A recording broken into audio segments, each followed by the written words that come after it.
ইমানের সৌন্দর্যই সবচেয়ে বড় সৌন্দর্য। সেই সৌন্দর্য বেলাল এনেছিলেন তার জীবনে, সেই সৌন্দর্য আমাদের মধ্যে ফিরে আনতে হবে। সাইয়েদনা বেলাল একজন আফ্রিকান নিগ্রো মানুষ ছিলেন। কালিমার দাওয়াত যখন পেলেন, কালিমা গ্রহণ করলেন। একজন গোলাম ছিলেন তিনি।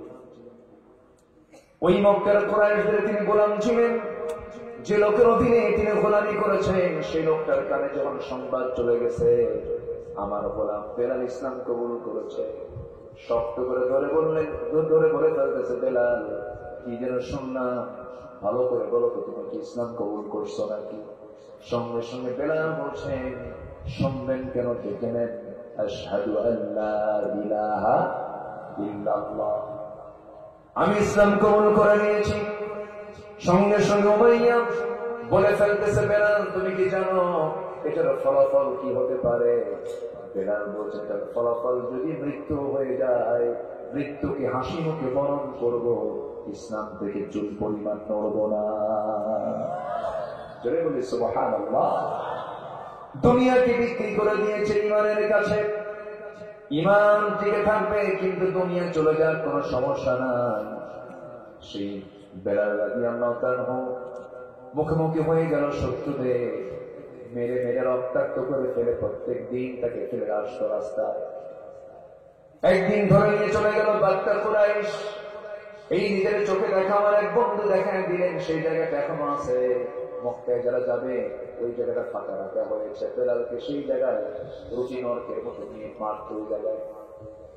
সেই বেলালকে একদিন মেরে মেরে রক্তাক্ত করে ফেলে বুকুর উপরে বসে বলছে, বেলাল আমি তোরে মারতে মারতে আমি ক্লান্ত হয়েছি, তুই কি ইসলাম ছাড়বি কিনা বল? বেলালের মুখ থেকে একটা আওয়াজ আসতেছে বারবার, আল্লাহ আহাদ, আল্লাহ আহাদ, আল্লাহ আহাদ, আল্লাহ আহাদ, বারবার বলতেছেন বেলাল। এই আওয়াজ শুনে তার রাগটাও বেড়ে গেল, মনে কেঁপে গিয়ে রেগে কি করলো কি, বাবলা গাছের শক্ত কাঁটা হাতের মধ্যে নিয়ে বাম হাত মুখের মধ্যে ঢুকায় দিয়ে বের করে জিহ্বার ভিতরে বাবলা গাছের কাঁটা ঢুকায় দিয়েছে। ফিনকি দিয়ে রক্ত বের হয়ে গেল। বলা হলো, বেলাল রে, জিহ্বা তোর বন্ধ করে দিলাম, আল্লাহর নামটা কেমন করে নিবি? বেলাল এবার নখটা উঁচু করে বলতেছে, আমার মনি উমাইয়া, আমার জিহ্বা অচল করলে হবে কি? আমি আমার দিলের মধ্যে আমার আল্লাহর নাম আমি অঙ্কন করে নিয়েছি। কি লালন তারা করেছে ইমানের। আরেকজন সাহাবীর কথা মনে হয়ে গেল। তিনি হচ্ছেন এমন একজন সাহাবী, ইসলাম কবুল করেছেন কেউ জানে না। তার বাড়িটা হলো মক্কা এবং মদিনার ঠিক মাঝখান বরাবর তার বাড়ি। মক্কা মদিনার ঠিক মাঝখানে তার বাড়ি। ইসলাম যখন কবুল করলেন, তার আপন চাচা তার বাপ জন্মের সময়, জন্মের পর পর দুনিয়া থেকে বিদায় নিয়েছে। 3 সন্তান ছিল। চাচার কাছে মানুষ হয়েছেন। চাচাও তাকে খুব আদর করত, তাকে সম্পত্তি লিখে দিয়েছে অনেক। যখন শুনেছে ভাতিজা ইসলাম কবুল করেছে, কেড়ে গিয়ে বলছে, ভাতিজা শুনলাম যেন কি? ভাতিজা বলছে, চাচা শুনবেন কেন, দেখে নেন, লা ইলাহা ইল্লাল্লাহ, আমি তো দিন গ্রহণ করে নিয়েছি। সঙ্গে সঙ্গে চাচা বলে ফেলতেছে, তুই কি জানিস আমি তোকে সমস্ত সম্পত্তি থেকে মারণ করে ফেলবো, আমি তোর সমস্ত সম্পত্তিগুলো জোর করে কেড়ে নেব। সঙ্গে সঙ্গে সেই সাহাবী বলছেন, চাচা আমার থেকে জোর করে নেওয়ার কোনো প্রয়োজন নাই, ইমানের বিনিময়ে প্রয়োজনের সমস্ত সম্পত্তি আপনাকে আপোষে দিয়ে দেব, কিন্তু ইমান আমি ছাড়তে পারবো না। মুনাফিকি করেন নাই তারা। সঙ্গে সঙ্গে আপন চাচা করলো কি, বলে ফেললো, তোর জামাটা খুলে ফেলে দে। এক টান মেরে জামা খুলে ফেলে দিয়েছে। পরনের লঙ্গিটা পর্যন্ত খুলে নিয়ে উলঙ্গ করে ঘর থেকে বের করে দিয়েছে। সেই সাহাবী করলেন উলঙ্গ দেহ নিয়া মা দরজার সামনে গিয়ে দাঁড়ায় বলে, মা দরজা খোলো, কিন্তু আমার দিকে তাকাইও না, আমি ইসলাম কবুল করেছি বলে আমার চাচা আমার দেহ থেকে কাপড় চোপড় খুলে নিয়ে শুধু শেষ হয় না, আমার লুঙ্গিটা পর্যন্ত খুলে নিয়েছে। দেখো তো মা, ঘরের মধ্যে কোনো ছোট্ট একটা কাপড় আছে নাকি, আমি সদরটা দেখে ফেলি। মা কোনো মতো একটা কাপড়টা দিলে পরে সদরটা দেখে ফেললে। আরবের দেশে বছরে 2 মাস 1 থেকে 2 মাস প্রচন্ড শীত হয়, এমন শীত আমার দেশে হয় না। ওই সময় শীতকাল চলে, গায়ে কোনো কাপড় চোপড় নাই। এমন সময় ছোট্ট এক খন্ড চাদর নিয়ে এখন তো সততা ডেকে ফেলে বলছে, মা পৃথিবীর কোন দরবার ভালো লাগে না, আমার কাছে আমার নবীর দরবারটাই ভালো লাগে। মা তুমি থাকো, আমি চলে গেলাম নবীর দরবারে। হেঁটে হেঁটে রওনা দিয়ে দিলেন। চলতে চলতে চলতে চলতে নবীর দরবার পর্যন্ত পৌঁছে গেলেন। নবীর দরবারে গিয়ে পৌঁছতে সেই সময় ফজর হয়ে গেছে, প্রায় সকাল হবে হবে ভাব। দরজায় একটি কড়া নাড়তেছেন, আমার নবীর দরজা খুলে দিলেন। খুলে দেওয়া মাত্র দেখতে পেলেন গায়ে কিছু নাই, কোনো মতো সতর্কতা ঢাকানো, কিচ্ছু জিজ্ঞাসা করলেন না। ভিতরে চলে গেলেন। ভিতরে গিয়া আমার নবীজি করলেন কি, তার পরনের সবচেয়ে সুন্দর দুটো জুব্বা আস্তে করে বের করে বাইরে এসে যুবকের হাতে দিয়ে বলছে, যুবক আগে কাপড় দিয়ে তোমার গাটা ঢাকো, এরপরে তোমার কি কথা আছে বলো। জুব্বা তার গায়ে দেওয়া হলো। রাসূল বলছেন, যুবক তুমি এমন উলঙ্গ হয়ে বস্ত্রহীন হয়ে কেন আসছো, কি হয়েছে? হুজুর ইসলাম কবুল করেছি, দুনিয়া বিক্রি করে দিয়ে আমি ইমানটা কিনে নিয়েছি। যেরকম সুবহানাল্লাহ, কি বিক্রি করে দিছে? দুনিয়া। আমি ইমানটা কিনে নিয়েছি। আমার রাসূল বললেন, ঠিক আছে, তোমার চাচা তোমাকে বস্ত্রহীন করেছে, আর আমি তোমাকে আমার জুব্বাটা তোমাকে দিয়ে দিলাম। তোমার জন্য দোয়া করি, আল্লাহ তোমাকে যেন দ্বীনের জন্য কবুল করে নেন। আর কাফের বেঈমানদের জন্য তোমার জন্য দোয়া করি, তোমার জান মাল কাফের বেঈমানদের জন্য যেন আল্লাহ তাআলা হারাম করে দেন। এই দোয়া করার সঙ্গে সঙ্গে সাহাবী বলছেন, ইয়া রাসূলুল্লাহ, আপনি আমার জন্য উল্টা দোয়া করেন কেন? আমার তো মন চায় আমি শহীদ হয়ে জান্নাতে চলে যাই। কাফেররা যদি আমাকে না মারতে পারে আমি শহীদ হব কেন? আপনি এমন উল্টা দোয়া করলেন কেন?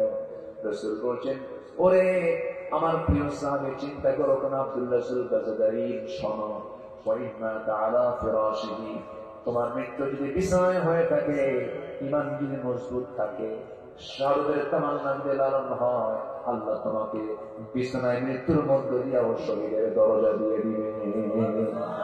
কোন চিন্তা করো না, যাও। রাসূল থেকে পাঠায় দিলেন।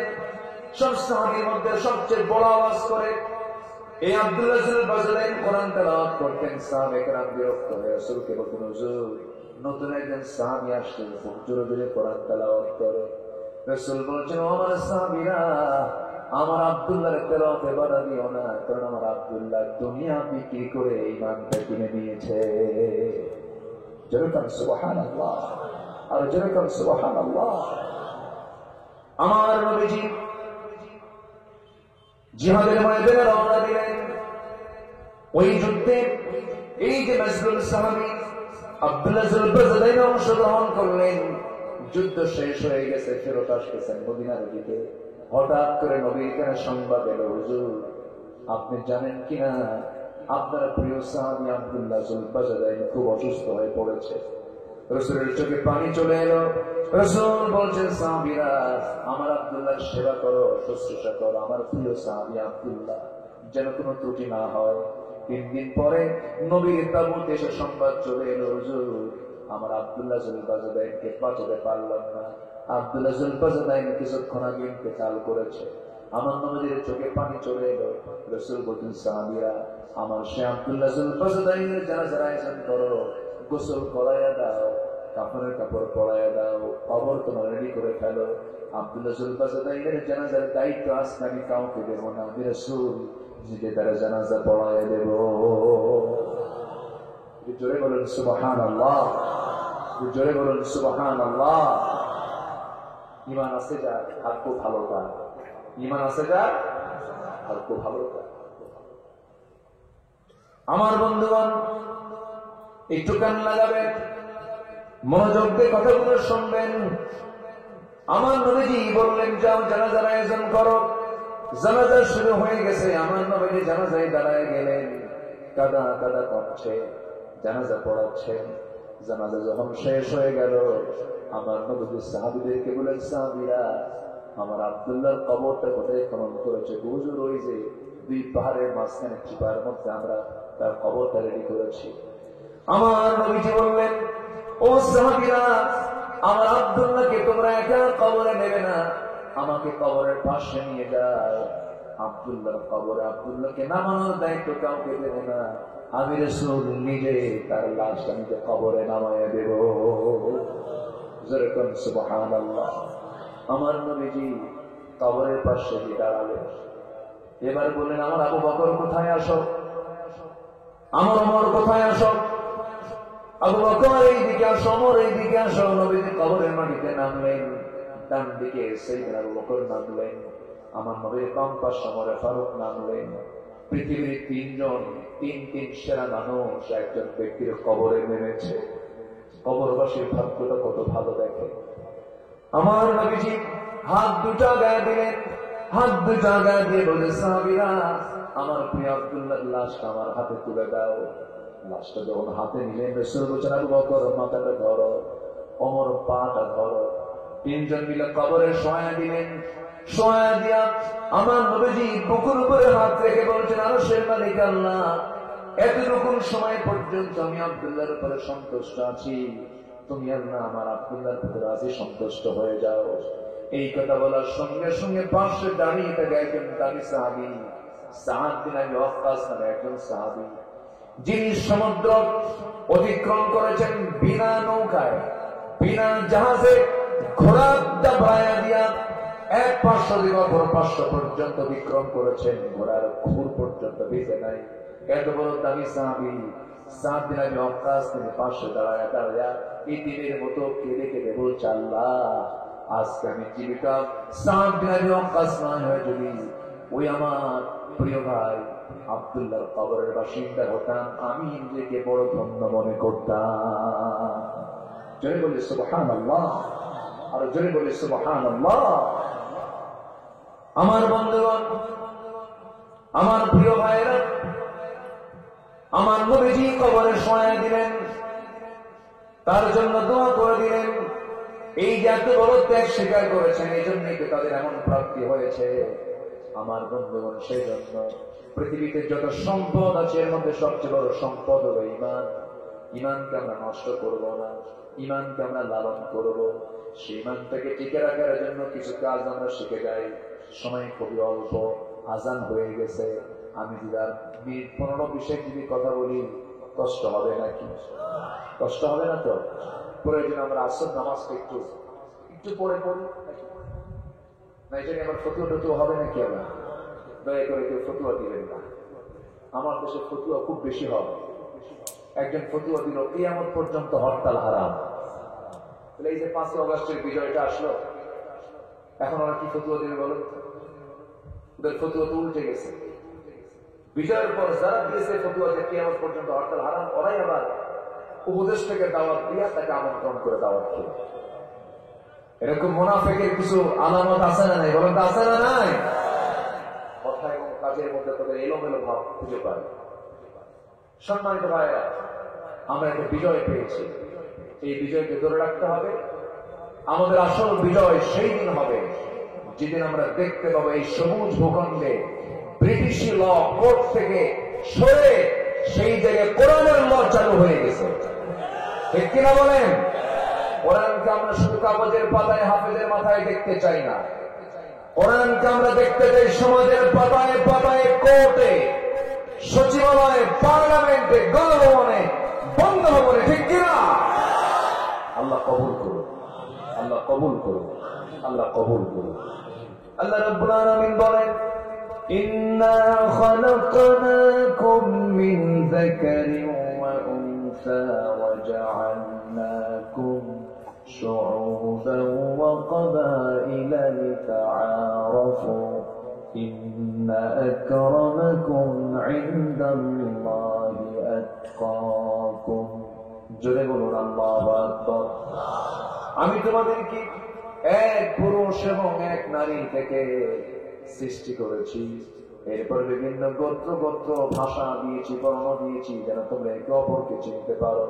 তবে তোমাদের মধ্যে সেই বান্দাই সবচেয়ে আল্লাহর কাছে দামি, সম্মানিত, যে বান্দা সবচেয়ে বেশি ভয় করে কাকে? আমার মা বোন যারা আসছেন, আমি তাদেরকে ধন্যবাদ জানাচ্ছি মাহফিলে অংশগ্রহণ করার জন্য। মাদের দিন বুঝতে হবে। কিন্তু অনেক মা আছেন আসিয়ার সাথে পরিচিত নয়, অনেক মা আছেন খাদিজার সঙ্গে পরিচিত নয়, অনেক মা আছেন সুমাইয়ার সঙ্গে পরিচিত নয়, অনেক মা আছেন হাজেরার সঙ্গে পরিচিত নয়, অনেক মা আছেন ইসলামের ইতিহাসে যাদের অবদান বিশাল, তাদের নাম পর্যন্ত জানেন না, কিন্তু ভারতীয় ফিল্মের নায়িকাদের নাম চেপে জানেন। ঠিক কিনা বলেন? কিন্তু এটা উচিত নয়।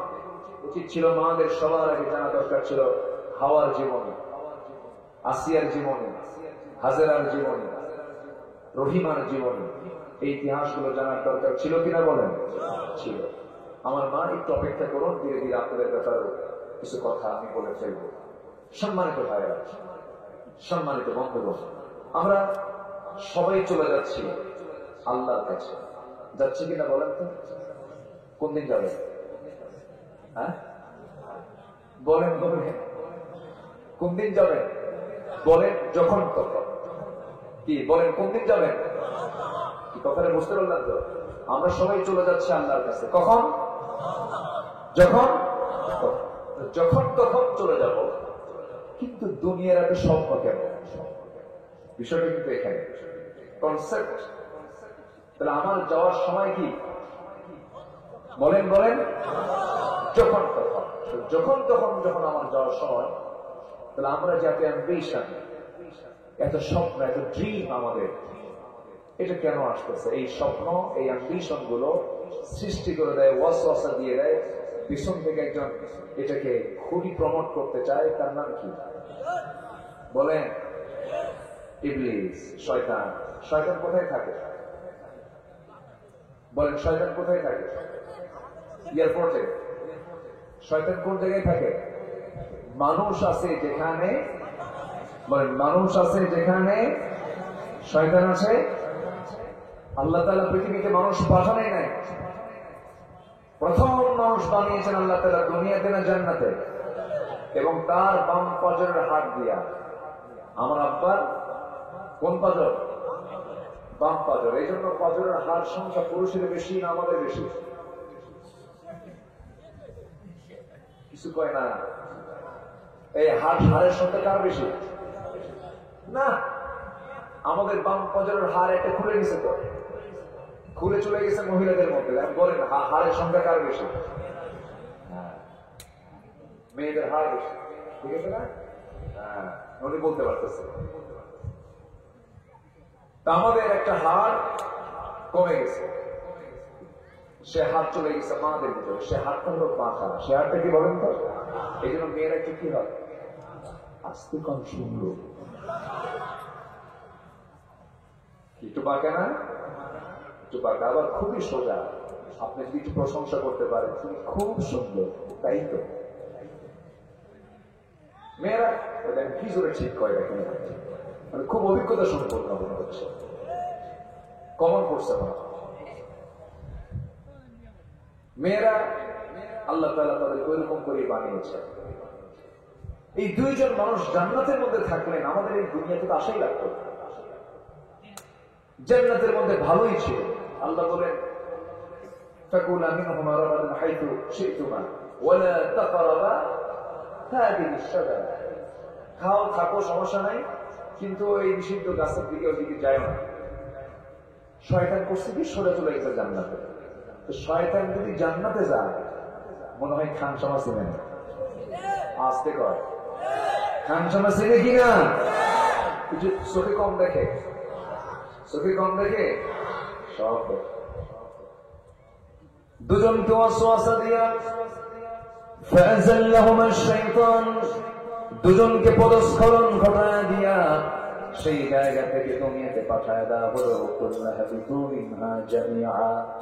দুইজন চলে এলেন, দুজন দু জায়গায় পড়লেন। একজন পড়লেন বিশাল দূরত্ব, বিশাল ডিস্টেন্স।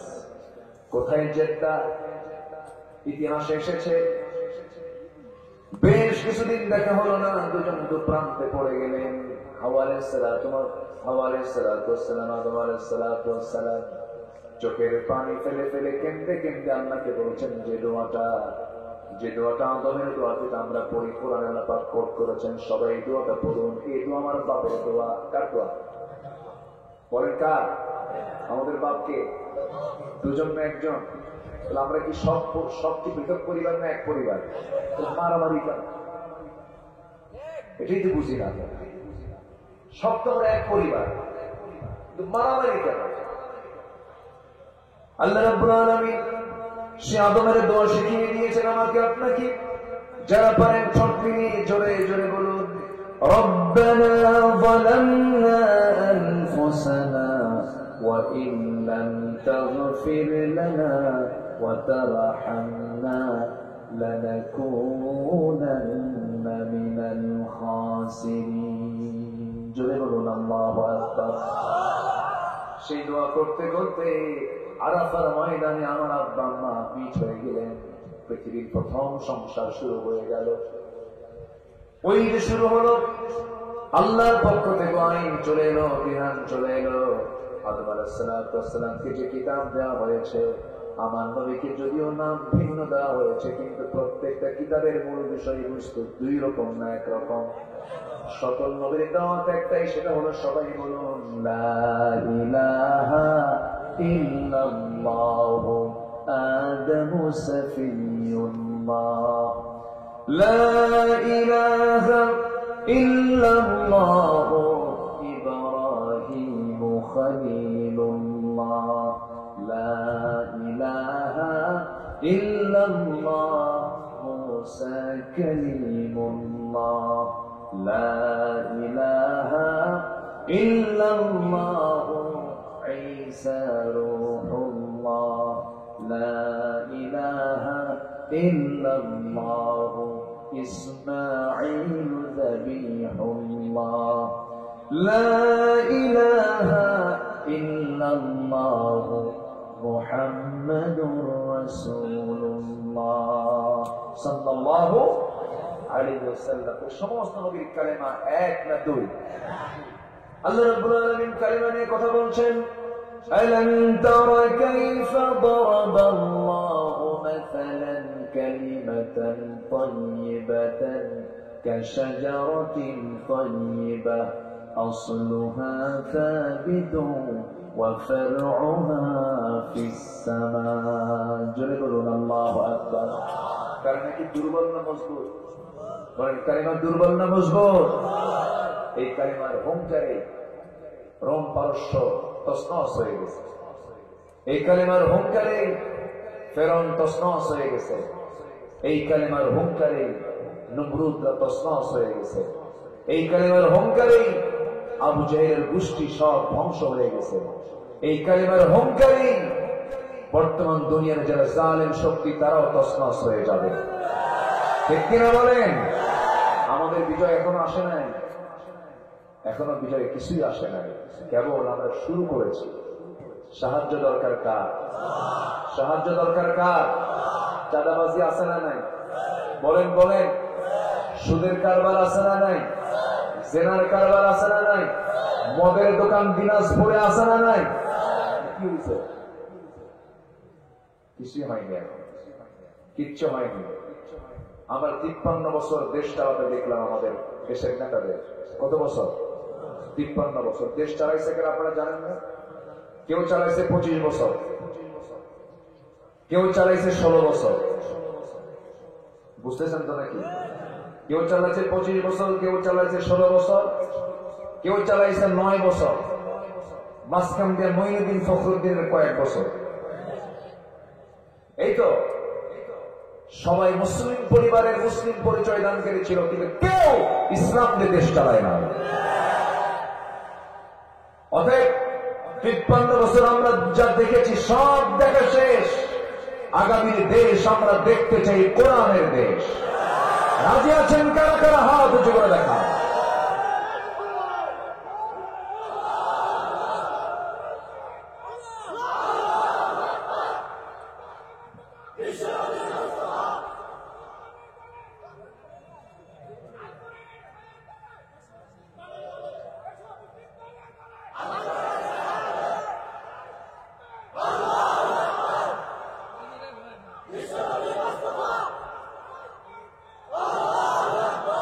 আলহামদুলিল্লাহ।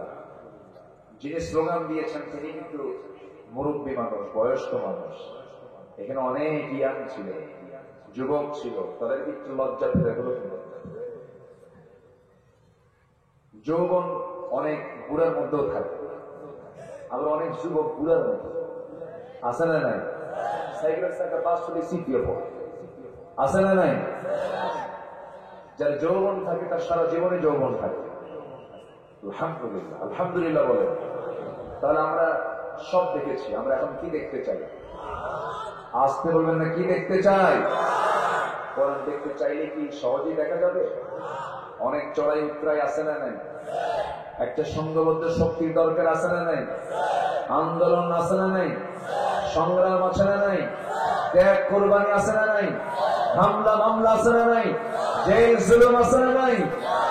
জীবন দেওয়া নেওয়া আছে না নাই? রাজি আছেন? রাজি আছেন তো?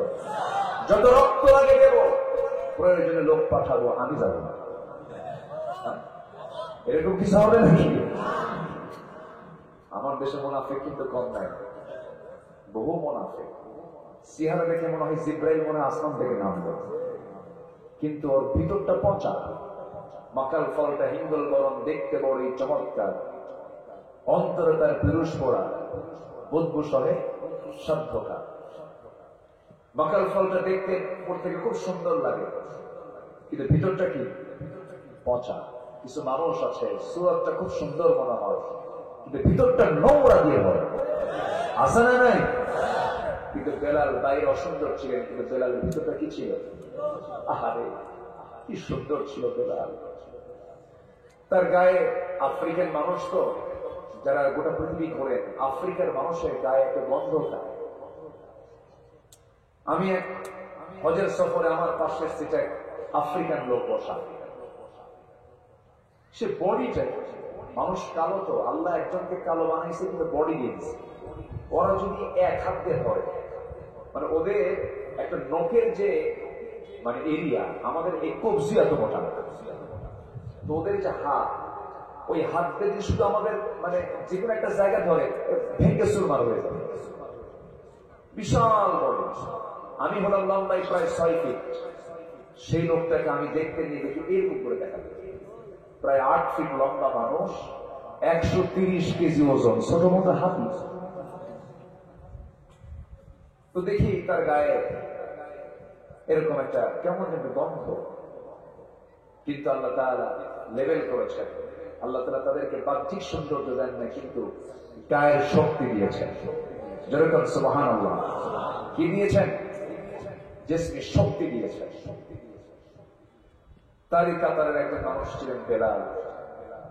বাহিরটা খুবই দেখতে খারাপ লাগতো বাহ্যিক ভাবে, চেহারার কোনো সৌন্দর্য নেই, ঠোঁট এমনি একদিক চলে গেছে, ঠোঁট মোটা তো এমনি একদিক চলে গেছে, নাকটা মোটা, চুলগুলো কুচকানো, এরপরে চোখগুলো ছোট,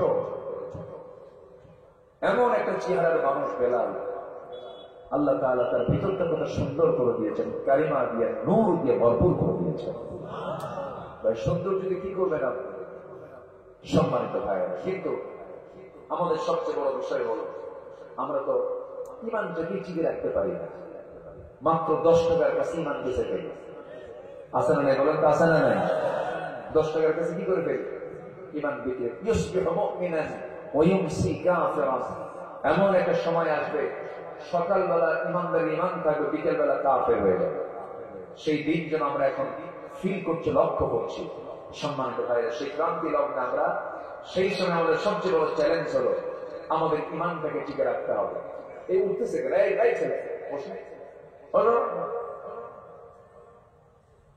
কষ্ট পাইলা, তোমার দিয়ে সবাইকে থামাই দিলাম, একটু বসে, ওখানে কি বেচছে, ওটা কি বিক্রি করে, এই ধমক দিয়ে না, ওর ব্যবসা করো। আর চাপো তুমি দূরে থাকো, সব কাজ তো একসাথে হয় না, কেউ উঠবেন না। আমি জাস্ট একটা মেসেজ আপনাকে দিতে চাই, সবাই কি জান্নাত পেতে চান?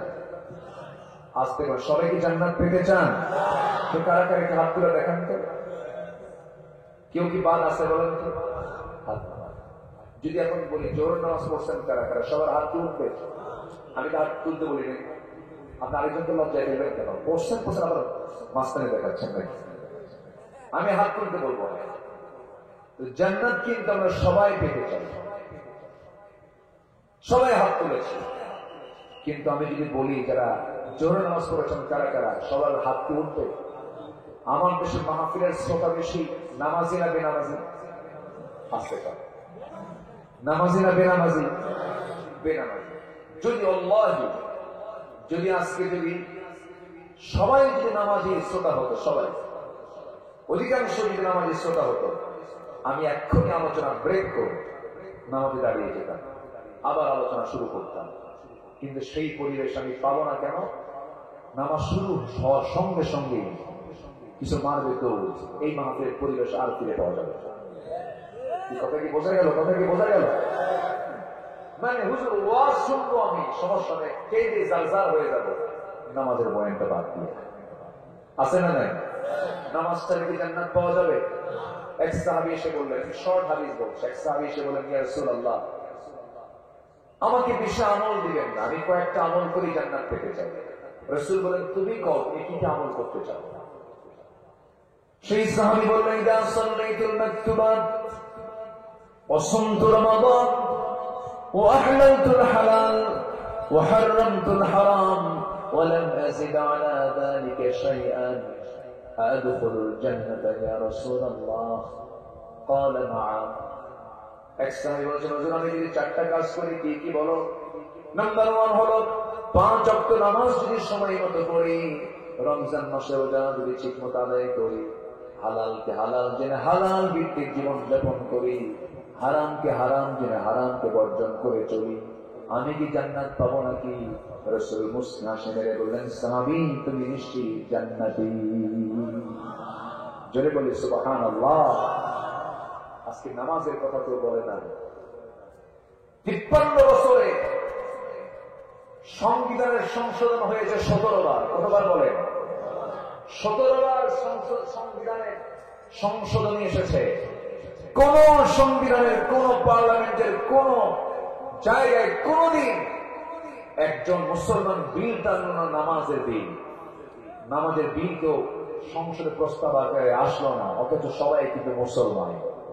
যে নেতা আপনাকে নামাজের জন্য সতর্ক করে না, যে নেতা আপনার হাতে মদের বোতল তুলে দেয়, এই যুবকরা শোনো, যে নেতা তোমার হাতে ইয়াবা তুলে দেয়, অস্ত্র তুলে দেয়, জেনার জন্য নারী তুলে দেয়, ওই সমস্ত নেতাদের মুখে জুতা মারো, থুতু মারো।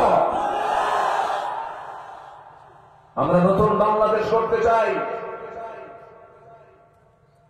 আমরা এমন একটি সুখী সমৃদ্ধশালী দেশ করতে চাই যেখানে একজন মন্ত্রী এবং একজন রাস্তার মানুষ সবার সমান অধিকার থাকবে, ঠিক কিনা? এমন একটি সুন্দর সোনালী সমাজ যদি গড়তে হয়, প্রয়োজন কিসের বিধান? আসতে বলবেন না, কিসের বিধান? এর জন্য যদি ময়দানে কাজ করতে হয়, জান মাল দিতে হয়, দিতে রাজি আছেন তো? নামাজ পড়া কি? রোজা রাখা কি? হজ করা কি? সমর্থমানের যাকাত দেওয়া কি? জিহাদ করা কি? আস্তে কর, আরো আস্তে কর, আরো আস্তে কর। জিহাদ নাকি নাই অনেকে কর, জিহাদ বদলে হয়ে গেছে, খন্দক হয়ে গেছে। আমার দেশে আবার কিসের জিহাদ? সব তো মুসলমান। যারা মদের দোকান নিয়ে বসে ওরা মুসলমান নাকি? যারা বেশ্যাবৃত্তির লাইসেন্স দেয়, যারা মদের দোকান দেয়, যারা সুদের কারবার করে, সুদকে যারা প্রমোট করে, এরা কেউ সুদ নাই। আসতে করে এই সময় কি উঠবে না? উঠলি ভাবো ওটাই সুদ খায়, বসে থাকে। সুদের কারবার আছে না নাই বলেন? তাহলে এই সুদের বিরুদ্ধে, জেনার বিরুদ্ধে, মদের বিরুদ্ধে কথা বলতে গেলে জিহাদের দরকার আছে না নাই? তো বিরুদ্ধে অবস্থান নয় তো জিহাদ। জিহাদের চূড়ান্ত রূপ হল to exert one utmost in danger in promoting a cause.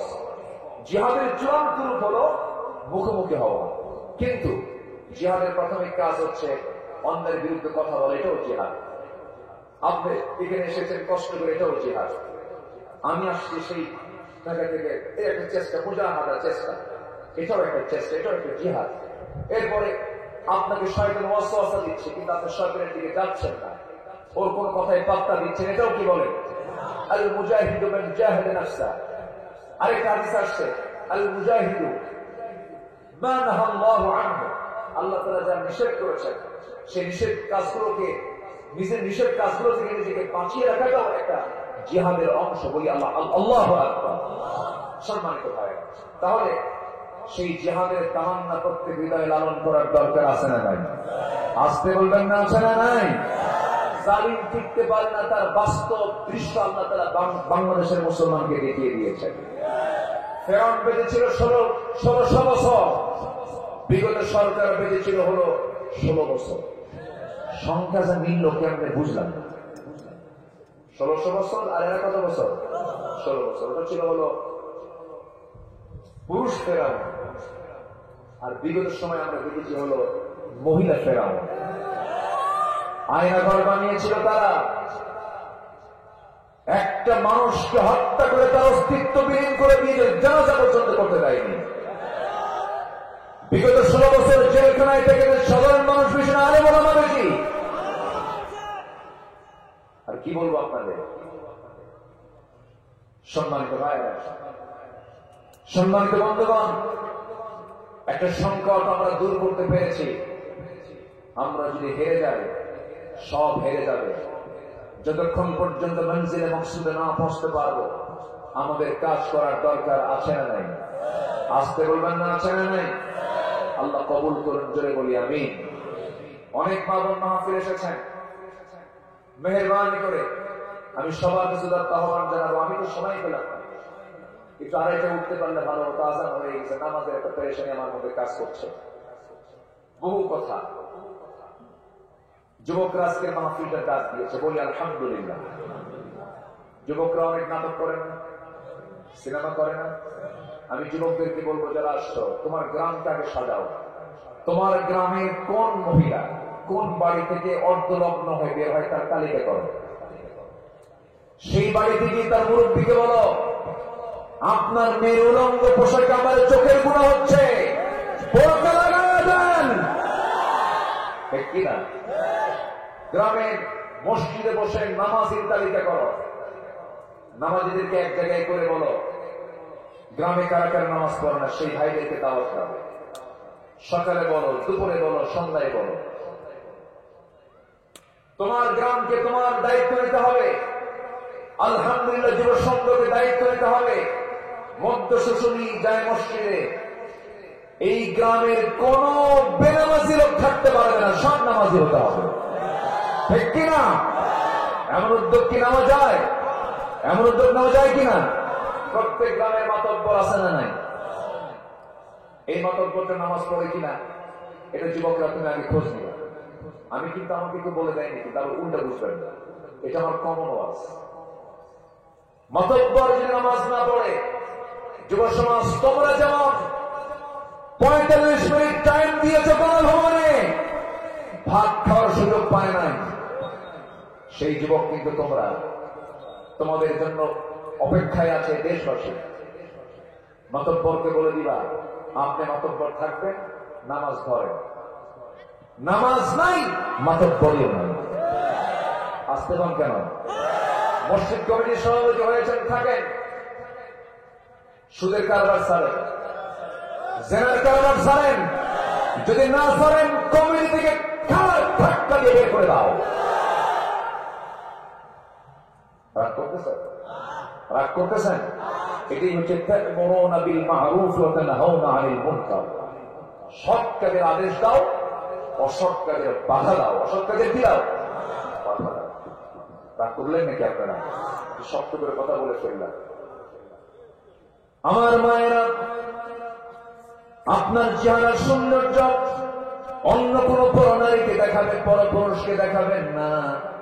আপনি কি জানেন আপনার জান্নাত যাওয়া খুবই সহজ ছিল, কিন্তু দুঃখজনক হলো সত্য, মেয়েরা জাহান্নামের পরিমাণ কম হবে না, বেশি হবে, বেশি হয়ে যাবে। এক নাম্বার কারণ হলো স্বামীকে চেহারা দেখানোর চাইতে পরপুরুষকে চেহারা দেখাতে পছন্দ বেশি করে কিছু মহিলা আছে না?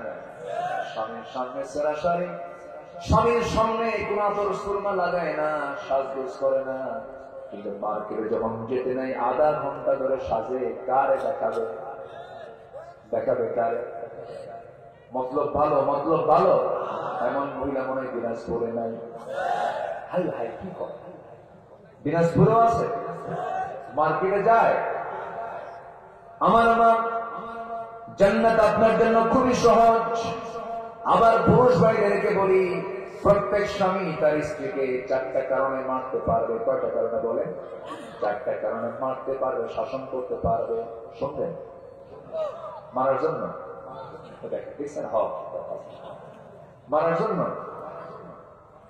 হ্যাঁ পিচ্ছি হয়ে ছোট বাচ্চাটা, হ্যাঁ তুমি তো বিয়ে করো। একটু শুনে নেন, 4টা কারণে মারা যাবে। হয়তো আমার মায়েরা মনে মনে চিন্তা করতেছেন, ওদের এতক্ষণ তো লাইন ভালোই ছিল, এখন মারার সবক দিলেন কেন? আমার মা ইসলাম যত বলে দিয়েছে 4টা কারণে স্বামী তার স্ত্রীকে শাসন করতে পারবে। নাম্বার 1 হলো 5 ওয়াক্ত নামাজ যদি না পড়ে, রমজান মাসে রোজা যদি না রাখে, যদি পর্দার পরিবেশ নিয়ে যদি না চলে, শরীরের হেফাজত যদি না করে, এই 4টা কারণে স্বামী তার স্ত্রীকে শাসন করতে পারবে, মারতে পারবে। মারার ক্ষেত্রে কন্ডিশন হলো কোন ক্রমে 1.5 হাত লাঠি হওয়া যাবে না, মাত্র বড় জোর 9 ইঞ্চি একটা মেসোয়াক দিয়ে মারতে পারবে। মেসোয়াক দিয়ে যদি কোনো স্বামী তার বউকে অন্য কোনো মানুষের সামনে মারতে যায়, মানুষের দৃশ্য দেখে কি মনে করবে? রাগ করবে না হাসবে? কেউ মারে না আদর করে? এতক্ষণ চান্স আছে হুজুর বাইরে সই করবো, সুযোগ নাই। আমার মায়েদের করে যে একটু পানি আছে, হুজুর বাঁচলাম না থেকে। মেরে শাসন করতে হবে কেন? আমার মা, এই 4টা কাজ আপনি করবেন। পর্দার গুরুত্ব কতটুকু ইসলাম দিয়েছে। ফাতিমা রাদিয়াল্লাহু আনহা যখন ইন্তেকাল হয়ে যাবে, রাসূল স্বপ্নের মধ্যে আবু যর গিফারীকে স্বপ্নের মধ্যে জানিয়ে দেন, আবু যর, আমার কলিজার টুকরা মেয়ে ফাতিমা দুনিয়াতে আর নাই রে। ঘুম তার ভেঙে গেল। সিরাত গ্রন্থে এসেছে, সেই জায়গা থেকে সোজা আলীর ঘরে গিয়ে বলছে, আলী রে, তুমি আমাকে সংবাদ দাও না? কিন্তু রাসূল আমাকে সংবাদ জানিয়ে দিয়েছেন ফাতিমার দুনিয়াতে নাই। ফাতিমার ওসিয়ত ছিল, আমার স্বামী দিনের বেলা জানাজা না দিয়া রাতের বেলা জানাজা দিবেন, কারণ দিনের বেলা জানাজা দিলে পরে লক্ষ মানুষের সমাগম হবে। আমি মহিলা মানুষ, আমার লাশ সবার সামনে থাকবে। আমি কতটুকু লম্বা, কতটুকু খাটো, চিকন মোটা মানুষ আন্দাজ করতে পারবে। এই জন্য আমার জানাজা দিনের বেলা না দিয়ে রাতের বেলা কয়েকদিন মানুষ কিনে জানাজা দিয়ে দিবা। জানাজায় বেশি লোক হওয়া, কম লোক হওয়া জান্নাতের মাপকাঠি নয়। জান্নাতের মাপকাঠি হতেছে প্রকৃত ঈমান। দেখি না, চোরের জানাজাও কোটি মানুষ হয়, ডাকাতদের জানাজাও লাখ লাখ মানুষ হয়। কি ঠিক কিনা বলেন? জানাজার লোক সংখ্যা কোনো বিষয় নয়। ফাতিমার ইন্তেকাল হয়ে গেল, রাত্রিবেলা জানাজা হয়ে গেল, 2-1 মানুষ কিনে জানাজা হয়ে গেছে। আবু যর গিফারী খবর খনন করতেছেন, পাগলের মতো হয়ে গেছেন। রাসূলকে স্বপ্নে দেখেছেন, কোদাল মারতেছেন আর চোখের পানি ফেলে ফেলে কেঁদে বলছেন, ও আল্লাহ, আজকে কবরে এমন একজন মানুষের আগমন হবে, খাতুনে জান্নাত, হাসান হোসেনের মা, বিশ্বনবীর আদরের দুলালী ফাতিমা। ওরে কবর, এই কবরবাসীর সঙ্গে যেন কোনো বেয়াদবি না হয়। কিতাবে আসছে, কবরের ভিতর থেকে মানুষের মতো আওয়াজ বের হয়ে আসছে। কবর থেকে আওয়াজ আসতেছে, আবু যর, তুমি যে কথাগুলো বললা কবর তা শুনবে না। কবর শুনবে হলো ঈমান থাকলে এবার এই কথা শুনবে, আর ঈমান যদি না থাকে এই কবরের এক প্রান্তের মাঝে অপর প্রান্তে যাবে, অপর প্রান্তের মাঝে অপর প্রান্তে চলে যাবে, হাড় হাড্ডি সব মাটির সঙ্গে মিশে দেওয়া হবে। আমার মায়েরা, এই জন্য বলি, নামাজের ব্যাপারে সতর্ক হয়ে যান, স্বামীর আনুগত্যের ব্যাপারে সতর্ক হয়ে যান, সংসারমুখী হয়ে যান, পর্দার দিকে খেয়াল করেন, শিরকের কাজে যাবেন না, নিজের শরীরে 5 ওয়াক্ত করবেন, নিকম সুরে কথা বলবেন না, দুনিয়ার জীবনে একটু লালন করে চলুন, ইসলাম থেকে মেনে চলুন। চিরকালীন জান্নাত আপনার জন্য আল্লাহ তাআলা অপেক্ষায় রেখে দিয়েছেন। জোরে বলি সুবহানাল্লাহ।